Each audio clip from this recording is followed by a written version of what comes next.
Hey, what's up everyone? I am here to do something a little different with my movie reviews. I'm actually going to review not one, not two, not four, not even five, but three movies. And it's not just some random three movies, it's all movies that have something to do with each other because they're all the same series, and that is the Bourne Trilogy. Like I mentioned yesterday in my Fast 5 review, I am doing the Bourne Trilogy. Why? Because the new movie's coming out next year, and I had all three movies and I watched them. That's really the only reason. But because the other movies coming out, and I remember loving these three movies back then. Do I love them now after a few years? Well, Ultimatum only came out 4 years ago, but still, do I still love them, or do I think, I grew up? They're not that smart anymore. I don't know. But before I get to that, I want to say a couple of things. Now, when I mean a couple, of course, I mean only really one. And the only one thing I want to say is that these are going to be very unscripted reviews. So if you're one of those people that love scripted reviews, like from IGN for movies and stuff like that, then go away, because this is definitely not going to be like that.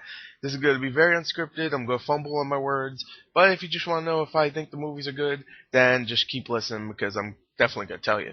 It's a review. At least I do that. So anyway, let's go on to our first movie to review, and that is the Bourne Identity. Now, for each one of these movies, I'm going to try to explain the story, but I'm terrible at them, so I might just do it really quickly. This one's going to be easy because it's pretty simple. Alright, the story of the Bourne Identity starts off with Matt Damon in the ocean dying.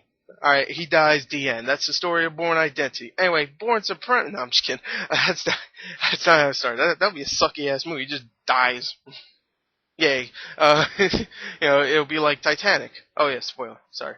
It'll be like Titanic. If there was no movie called Titanic, that would just sound wrong.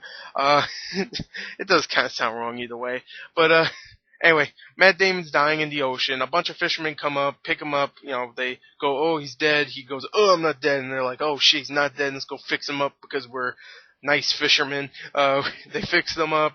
He's like, oh, thank you, but I don't know who the hell I am. I have no money. I have no identity. I have nothing, no passports. I don't even know who the hell am I. He doesn't even know who he is. He gets off. He goes try to figure out who he is after a bunch of little circumstances here and there, like he finds out what his bank account is, he figures out what the hell is in his bank account, and like all these passports. He figures out his name is Jason Bourne. On his way out of that place, of course, people are like, oh, it's him, that guy, and they all go after him. He doesn't know why, but he's freaking badass. He's Matt Damon, because he didn't forget about being badass, but he forgot about his name. So, he freaking flips around, does a whole bunch of cartwheels and shit, gets out of that place. He finds this person named Marie, who becomes the love interest. No spoilers there, it's kind of obvious. He offers her $20,000 so he could drive to Paris to this apartment that he's actually assigned to, and he figures out more stuff there, blah blah blah. I don't want to explain the whole freaking movie. That's really the story of Bourne Identity. I don't want to explain the whole movie. I love the Bourne Identity, though. I'm just going to get straight into it. I really do. I think the Bourne Identity is actually a fantastic movie. I mean, the action is fantastic and well staged in this film. There's not that much action, though, not even close to as much as the Bourne Ultimatum is, but I'll talk about that later. And when I mean close as much, you'll know what I'm talking about when I talk about that film. But there's like one car chase sequence that's about 4 minutes long, and all the other ones are like really quick hand-to-hand fight scenes or a shootout that's really quick. And you know what? There's not that much of it, but when there is, it is really badass. Matt Damon does a great job with all the hand-to-hand fight scenes, and it's actually pretty tense, too, because you don't know what's going to happen to some of these characters. I mean, of course, Matt Damon's character, Jason Bourne, you already know what's going to happen, because there's other movies with his name in the freaking title, the Bourne blah blah blah, of course that means nothing bad's gonna happen to his character, but he could still get shot and stuff, and that still kind of sucks if he gets shot. That means all the other people he knows is vulnerable because they're not a badass, and he is, and that's stuff you think about that's really like tense. Oh, I don't want him to get shot because then other people might get killed that's around him, and that's why I think some of these action sequences are very, very intense. The action's great. The characters are really good. Marie, the actress that plays Marie, I'm sorry, I keep saying Maria. is Franca Patante, and if you know her, if you've seen this movie called Run Lola Run, she plays Lola in that film. She's great in that film. She's great in this. She's very likable. She doesn't even act that much anymore, and I think she's a great actress. I really do. She's great in this. She's very likable. She becomes the love interest of Matt Damon's character, and they definitely spark in this film. Which is weird. With Matt Damon, he always does great with other female actresses. I mean, The Adjustment Bureau, that just came out a couple of months ago, very good movie with very great chemistry in that whole film. And the same thing in this one, and a couple other movies I'm trying to think of, I can't remember. But, Matt Damon always does great with a female lead, and that kind of that sounds a little sexual. But, this movie's just great. I really do love the Bourne Identity. Not much else to say there. The story's great. The other actors, Chris Cooper, Brian Cox, you have Julia Stiles. They all do great jobs. I really just love this film. I really do. The Bourne Identity, I'm going to score it from my 0 to 40 rank. I'm going to give it a 38 out of 40. I'm going to give it 38.5 out of 40. How about that? I love this film. I really do think this is an amazing film. Now, let's go on to the second film in the trilogy called The Bourne Supremacy. Okay, now the Bourne Supremacy, the second movie in the trilogy. Now, I don't want to explain the story all that much because if I do, then it will actually spoil some things here and there. But I'm just going to say, I'll just say it like this. The Bourne Supremacy is the continuation of Bourne trying to figure out who he is. I mean, he found out who he actually is, what his profession was, but he wants to know how he got into it, what his motivation was to do all this stuff that he did. I still ain't gonna spoil it because I know people just complain, that's a spoiler even though it's obvious now. But I'm not gonna tell you what he does, even though, he does backflips, he could shoot a gun real well, he kills people really well, he's an assassin. Come on, people, really? Come on. He's an assassin. Everybody knows that. I knew that before the fucking movie came out the first time. I was like 12. I'm like, he's an assassin. It's obvious. Come on. I saw the trailer. I was like, he's an assassin. There's no twist there. The movie doesn't even treat it as a twist. The first one. Anyway, I still don't want to spoil much in Supremacy because the first 5 minutes something major happens, and I'm just gonna say it's really the continuation of him figuring out what he really is, who he is, and getting a little bit of revenge on some of the people. Don't want to spoil it because if I say something, it will kind of spoil a little bit of Identity also. So I'm just going to say this movie is actually really well done. The action is also fantastic. I feel like the action in this one tries way too hard to be like just an action film, and I think it's, it's really good action. It just feels too much like an action film. It didn't feel that tense.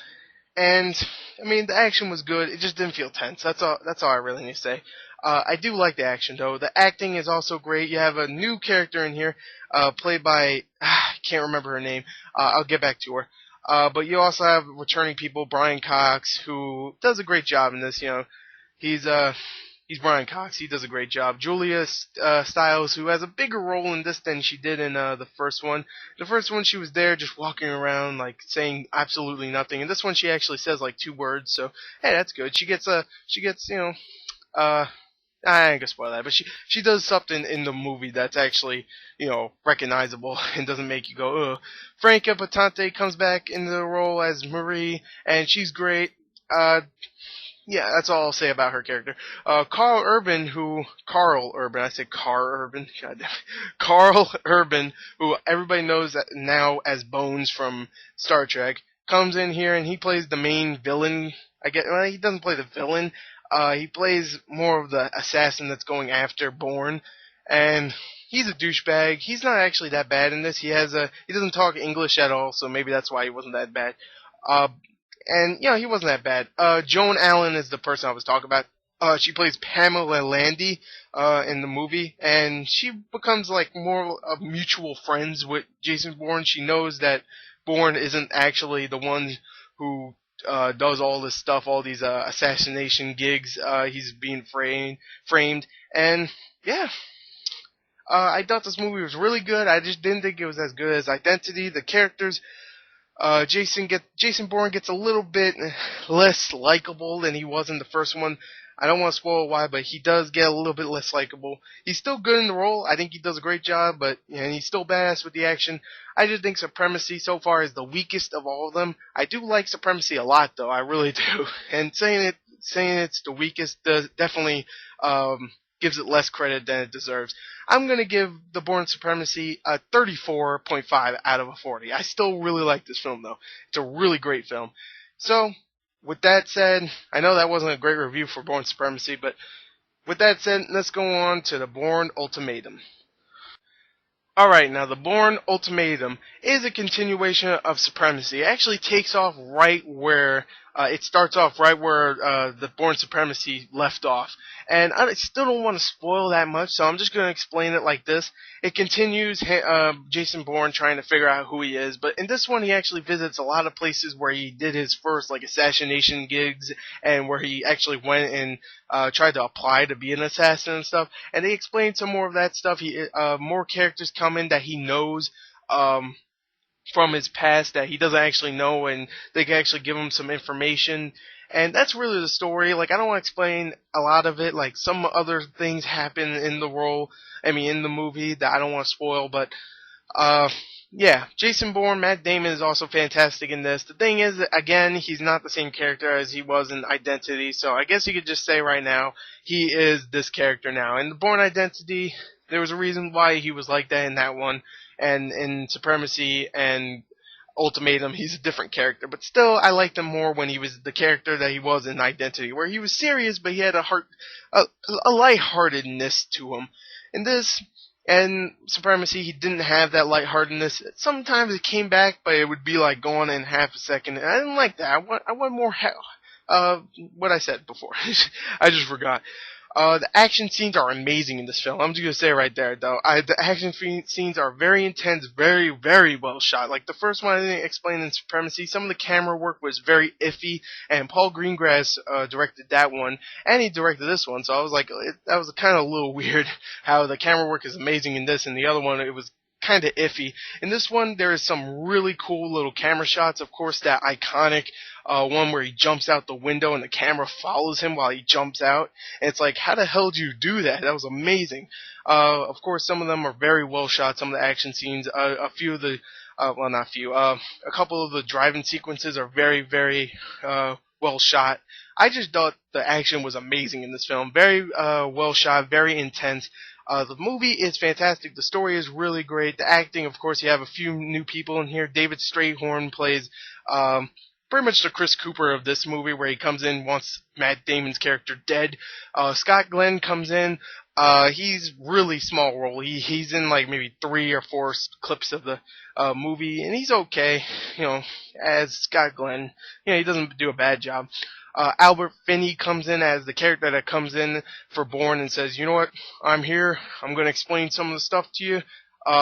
Yeah, and that's who he plays. He's only in it for about 10 minutes, I would say. He's okay. Joan Allen comes back as Pam Landy. She becomes much more of a much better character in this one. She's great. I really liked her. Julia Stiles becomes probably the co-star of the movie now, and she's great. I really do like her in this film. She's much better in this one than the other two. And overall, The Bourne Ultimatum is a great movie. I'm trying to rush this because I wanted to keep this under 15 minutes. I really love the Bourne Ultimatum. That's definitely my second favorite of the Bourne movies. But Identity is still an amazing film that I like a little bit more. I'm going to give this one a 36 out of a 40, though. Action scenes are great. The story is fantastic. Characters are still very likable, even though Jason Bourne's still not as lighthearted as he was in the first one, like I said. But anyway, there's my review for the Bourne Trilogy. I'm going to give the Bourne Trilogy altogether a score. If I have to give the whole series a score, I would actually give it a 37 out of a 40. When people say it's one of the best trilogies, they're not lying, because it definitely is. So anyway, there you go. There's my review. Hopefully you liked it. Yeah. Thank you and goodbye.